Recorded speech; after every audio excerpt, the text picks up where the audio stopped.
So I remember her telling me, unless there is a miracle, I think you will fail your first certificate exam. So, well, I didn't turn water into wine, but at least I passed my English test.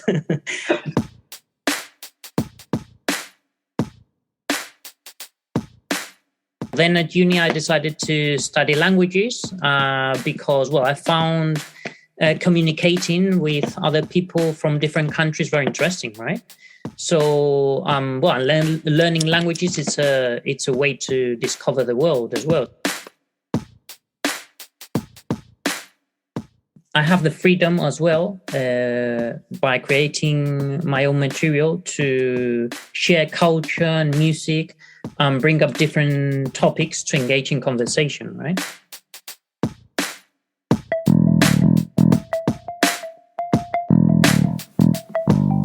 Hello and welcome to the Qualified Tutor podcast, the podcast that brings you the latest in the world of tutoring, edtech and education, and hopefully inspires in you the big change that each and every one of us is capable of. Qualified Tutor is an industry-leading tutor training organisation and online tutoring community for thousands of tutors around the world. This podcast is the voice of this community, where we aim to hear from tutors, teachers, entrepreneurs, coaches, business experts, students, tutorpreneurs, and more from the world of tutoring about what inspires them every day, how they can help tutors like you, and what they've learnt about tutoring along the way. The question is, what will you learn today? Hello and welcome to the 110th episode of the Qualified Tutor podcast. My name is Ludo Miller, the host of this podcast. Welcome back to regular listeners. Welcome to any of you for whom this is your first time listening to the Qualified Tutor podcast. And of course, a huge welcome to today's guest, Pablo Bue. Pablo, welcome to the podcast. Thank you very much. Thank you for inviting me. It's been a busy day of tutoring for you today, hasn't it? Yeah, it has been. In fact, I've given 4 lessons already. So yeah, it's been a busy day, but I'm happy. He's happy. Yeah, well, that's great to see. Pablo's got a wonderful story, and we'll be getting into it a little bit more over the next sort of 25 minutes or so. But just to give you listeners some context, Pablo is a brand ambassador of the hugely popular tutoring platform Superprof. Now, Superprof support thousands of pupils around the world by providing a space for students and tutors to connect and learn together. Anyone who's used the platform will value its very easy to use interface, and it's got very sort of efficient, effective filtering tools for parents looking for tutors, and also for tutors to be able to promote themselves and create their own profile. I myself have and still am a tutor on the platform. I think it's really one of the best out there. But Pablo is also a true polyglot, and that is, if you don't know it, a speaker of multiple languages. Hailing from Spain, Pablo added French at university, Mandarin Chinese in his own time, and Portuguese through a group of Brazilian friends he made a short while back. So a real spread of languages there. And this mastery of languages has given Pablo a greater sense of culture and of identity, both within himself and of those around him, his students, his friends. It's really very, very impressive. And coupled with this linguistic capability, Pablo also has a genuine interest in teaching and learning, and ensuring that that environment is a fun and enjoyable one for all his students. So let's hear. We're lucky enough today to share in that enthusiasm. I'm sure that will come across in this episode. But welcome, Pablo. What's giving you reason to smile today? So, basically, today, as I said, it has been a busy day, and I have to thank Superprof as well for that, because many of my students come from that platform as well. And as I said, I'm happy because I do what I love to do, which is basically anything related to languages, right, and sharing my knowledge to other students. It's excellent to see that, Pablo, genuinely. Now, for those of you who've listened to the last few episodes will know that most episodes of late start with a often entertaining little segment, which is that I've asked guests before they come on to see if they can locate some old school reports and get them to read out the most interesting, the most symbolic of those reports at the start of the episode. Pablo couldn't find any school reports, but he did send me a very amusing piece of feedback from an instructor on a course he had. Pablo, I'll let you read out that feedback and speak a little bit about it. Okay, yeah. So, well, as Ludo has said, I don't have any school reports. However, well, I remember, I was in secondary school. I remember this English teacher who was definitely sure I would fail my first certificate exam. First certificate exam is like a B2 level, more or less, right? So I remember her telling me, unless there is a miracle, I think you will fail your first certificate exam. So, well, I didn't turn water into wine, but at least I passed my English test. And in fact, I currently prepare students to pass their first and advanced exams. So yeah, it's been quite an unexpected outcome. Yeah, quite a miraculous outcome. Yeah, actually, right. Yeah. I think your teacher would be probably very excited to hear that you now not only passed, but you also now teach it to others. I think that's a great, slightly ironic reversal of fortunes. Pablo, that's excellent. So we'd love to know. I mean, there's obviously so much to background to where you are today and what you do today. And we'll probably only scratch the surface of that over the next 25 minutes. But what is your why as a tutor? Why do you do what you do? So, well, I began to be interested in English and literature in secondary school. You know, I had this really cool English teacher. Okay, hi John, if you hear me. His lessons were quite funny, you know, because of his sense of humor. You know, very very British. The sort of like ironic, dry British humor, right?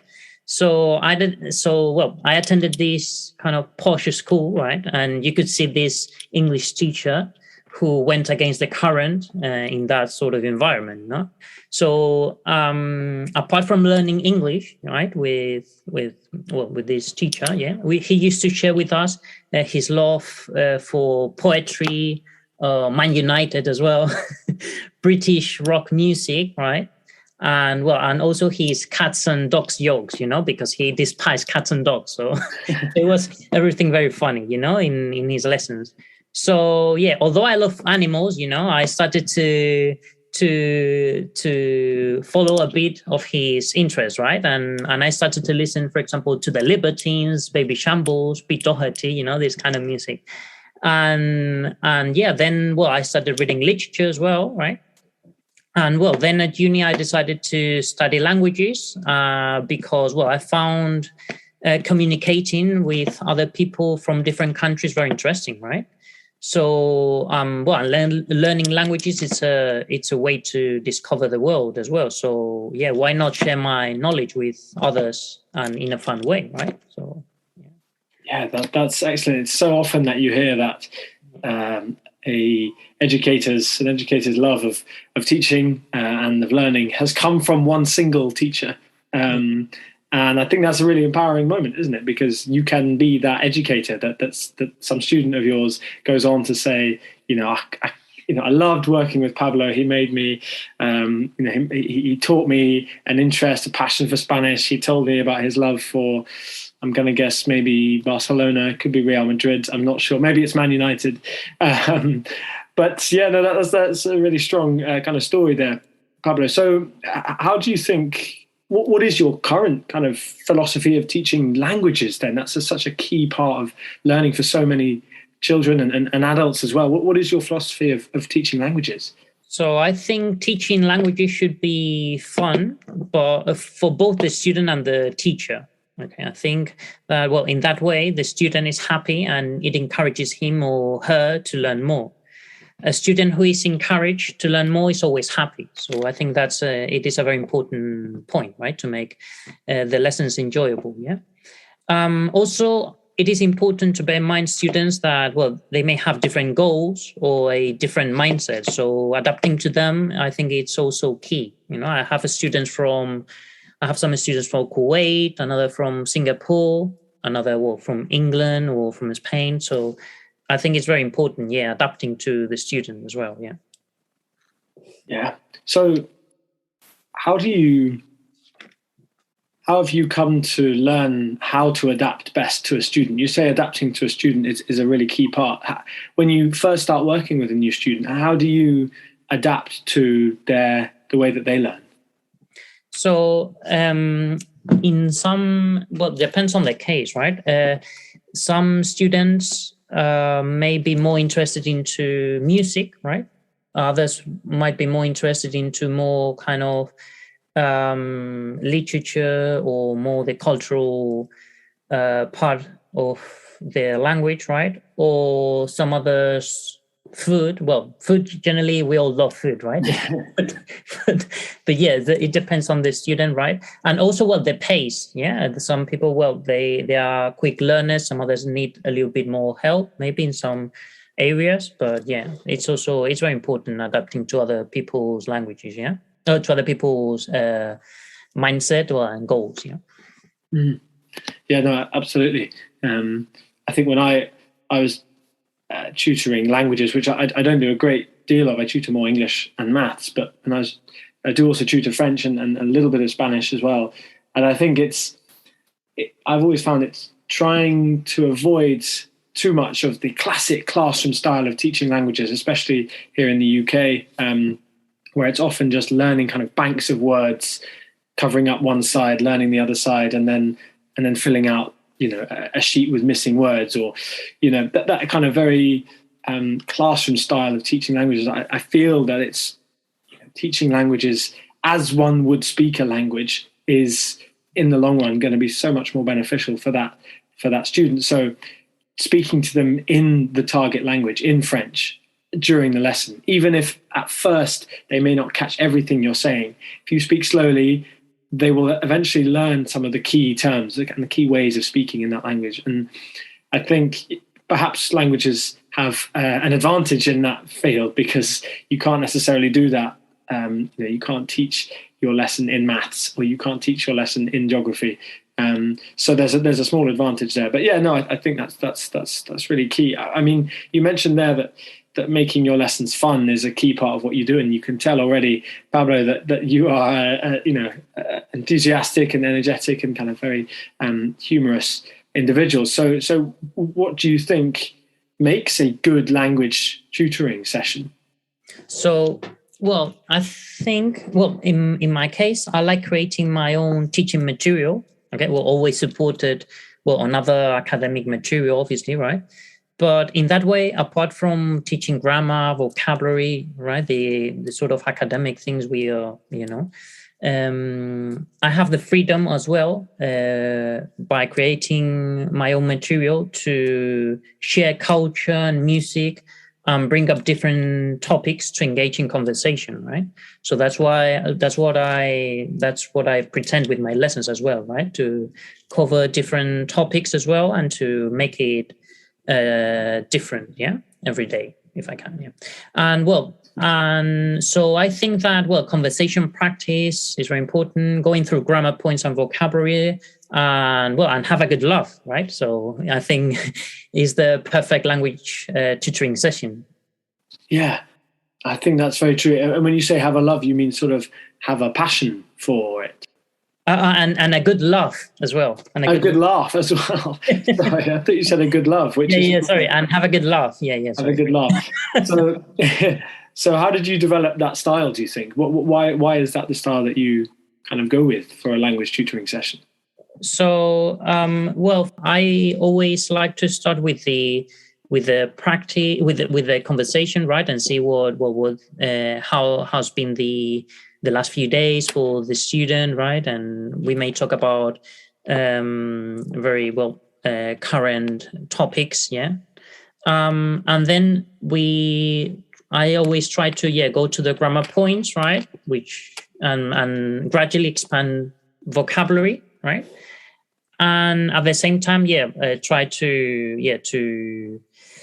delve into the Spanish culture and into its music as well, and in that way, make the whole tutoring an interesting experience for the student. Welcome to a new feature of the Qualified Tutor podcast, where we'll be hearing briefly from the previous week's guest about what they enjoyed about being on the podcast and what tips they'd have for a future guest on the podcast. First up is last week's guest, Reuven Salmona, who spoke to us about his STEM workshops and about his philosophy on the value of teaching and learning. And you can catch his episode wherever you listen to your podcasts. I think the best part of being on the podcast was it really allows the speaker to focus and zero in on what you're trying to communicate, what the benefits are, what you're trying to accomplish, and communicate it in a succinct, clear way. My advice to other speakers would be to just be yourself, don't over-prepare, relax, and try to communicate as eloquently as possible the things that are most important to what you're trying to do. Yeah, so we obviously mentioned there a little bit about kind of your style, but you mentioned at the beginning as well that you owe some gratitude to Superprof for providing you with this platform to be able to deliver these fun, engaging lessons to students. How long have you worked for Superprof? And tell us a little bit about your background to your work with Superprof. Before I worked at Madrid's airport, first of all. So there and then I moved to London, right? And I worked in London at Heathrow Airport. So I worked in both airports, and I quite enjoyed both jobs because it was a very international, airports are very international environments, right? So there you can meet people from many different countries, right? And you can speak languages, and, it was quite fun, every day meeting new people. But then pandemic started, right? So after when pandemic started, there are no flights, obviously, right? And so I decided to start tutoring, right? And I came across this site, and I started from there. And in a year, more or less, I got more students, and that's how it started, and I'm quite happy for it. Yeah. So, what do you enjoy? What is it about working with the Superprof platform then that you enjoy most? What I enjoy the most is that Superprof makes things simple in terms of getting contact with new students, right? And it also promotes the idea of giving lessons online, which I think it is very comfortable and useful. So that's two key points, in Superprof. Yeah. So most of your students come from Superprof. But what do you think Superprof? Where do you think it can go? What are the next steps that Superprof can continue to offer, to deliver to the tutoring kind of industry, to the tutoring market? So I think that we might also find some group tutorings as well, so that would be a good idea, in the future, to find more instead of just individual students, right? So try and give lessons in groups, or maybe more translation and interpreting. I've also been very interested always in translating and interpreting, right? I've been interpreting for medical services here in the UK, in London, and I think it's enriching, helping to communicate with others in these kind of vulnerable situations, right? So, I think Superprof, it could do some translating and interpreting as well, right? Lovely. So, is there, in your role as brand ambassador, what does that mean? What does being a brand ambassador for Superprof, what does that mean? So basically, well, as a brand ambassador, what I do is I explain the benefits for joining. In case you join Superprof, well, I explain the benefits of belonging to Superprof and all these advantages that this site has, and which I always recommend other fellow teachers to use and students. So that's quite a sort of international role then, is it? Yeah, it is. Because as I said before, I have students from many different countries, from Canada or from Kuwait or from Singapore as well. Yeah. So many different countries. Yeah. So, I mean, it's just incredible to think that you are teaching children who are sitting in their living room or wherever in Kuwait or in Canada or wherever it is. What have you learned by teaching students from so many different parts of the world? So you can see that to put an example in the case of Asian students, Singapore, China, you can see that they respect teachers in a way that even they are very respectful, let's say, even sometimes too much, right, for what we are used to here in the Western countries, right? So they always wait for the teacher to finish the sentences, and they just speak whenever you ask them to do, right? So in that case, you have to be more mindful also with the cultural differences, right? And adapt to those situations, yeah. Lovely. And what have you noticed about teaching kids here in the UK? Is there something that you find is a kind of pattern across students learning languages here in the UK? So the parents like for their children that they learn languages from an early age. So I think that there's a lot of parents who that's why they like to reach Superprof and find an outstanding tutor for the children so that they can learn a language from an early age. Because the truth is that if you start learning a language since you're a kid, then you'll probably speak it fluently in the future. And what's that told you then about your own language kind of acquisition? Because you've obviously spoken Spanish since you were a child, and now as an adult you've learned a bit of Portuguese, a bit of Mandarin Chinese. What have been the differences to learning as an adult compared to learning as a child?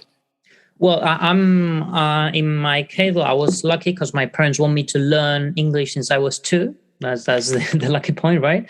But then when I was 18 or so, I decided to learn other languages because I've always been very curious about other countries, cultures, So I took lessons as well. And then I also tried to engage in conversation with other people, right? So in the case of French, right, I made a very good friend who is from Cameroon, right? So in Cameroon, their mother tongue is French, apart from other many different languages, right? So in that way, I also learned French through making acquaintances as well and friends, right? Or in the case of Chinese, when I lived in Madrid, I lived in an area where there are many Chinese people, right? So I used to go to the shops and speak to Chinese people there, and that was another way to improve my Chinese as well.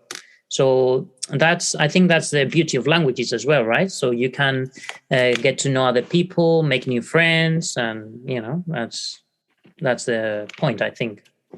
I would totally agree, Pablo. I did French at university, and it allowed me to spend a year in France, in which I did exactly as you said, just to experience new culture, experience new people, make new friends, and it's got new types of friends as well.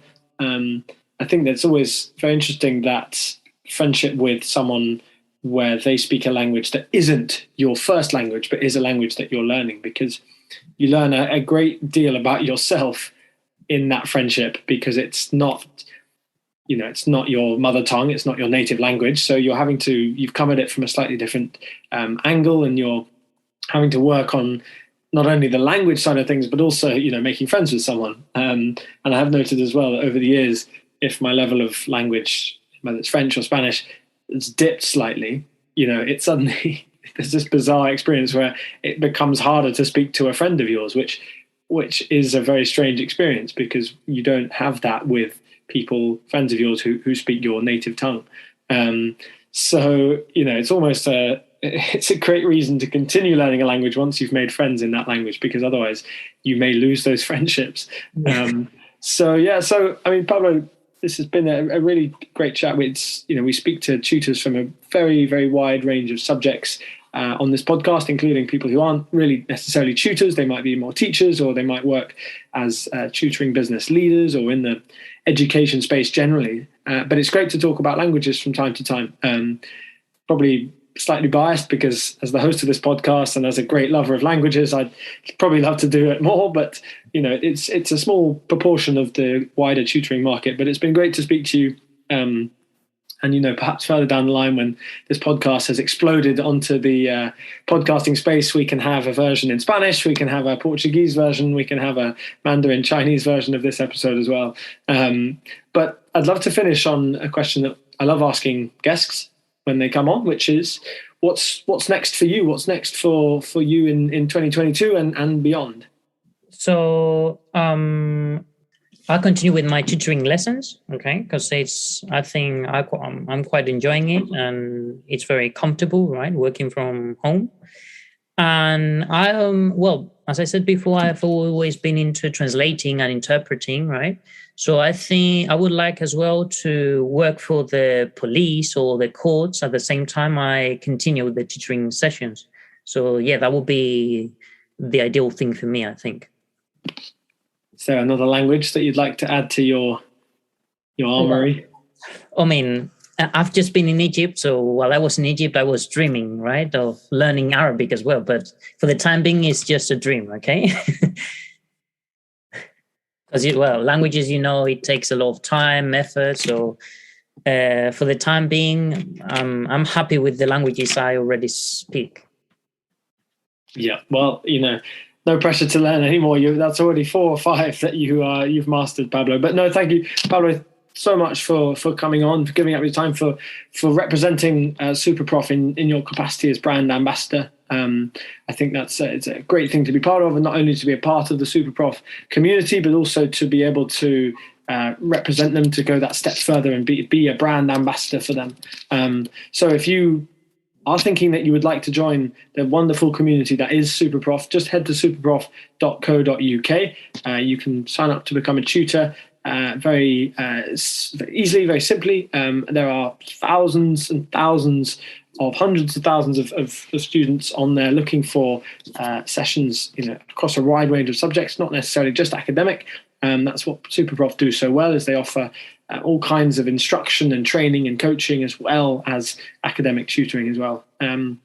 So thank you, Pablo. I hope you enjoyed. This was your first podcast, I believe. Yep, it was. There we go. It's been, I quite enjoyed it. Yeah. Yeah. Thank you very much for inviting me.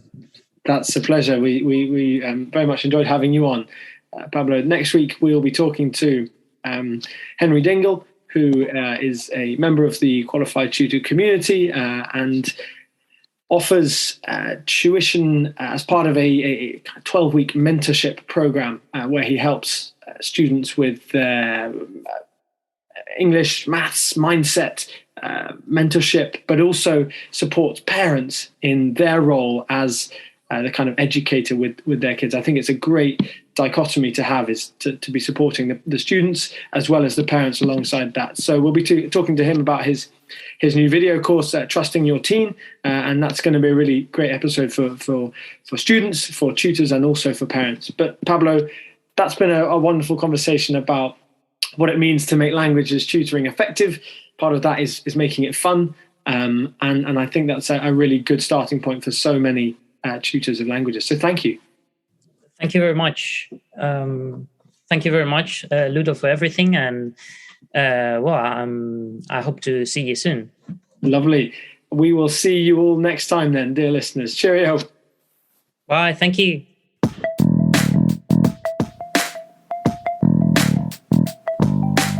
Thank you for listening to this episode of the Qualified Tutor Podcast. Whether you're a regular listener of this podcast or you've just stumbled across it, join the Qualified Tutor Podcast group within the Qualified Tutor community to stay up to date with our latest news, offers, workshops, and of course, simply to meet other tutors like you. Whatever your level as a tutor, our training courses will be the next step in your professional development. Visit qualifiedtutor.org/training to find out more about our CPD accredited and Ofqual recognised courses, the first of their kind in the tutoring industry. Your student deserves the best tutor possible. Make that happen today by joining Qualified Tutor.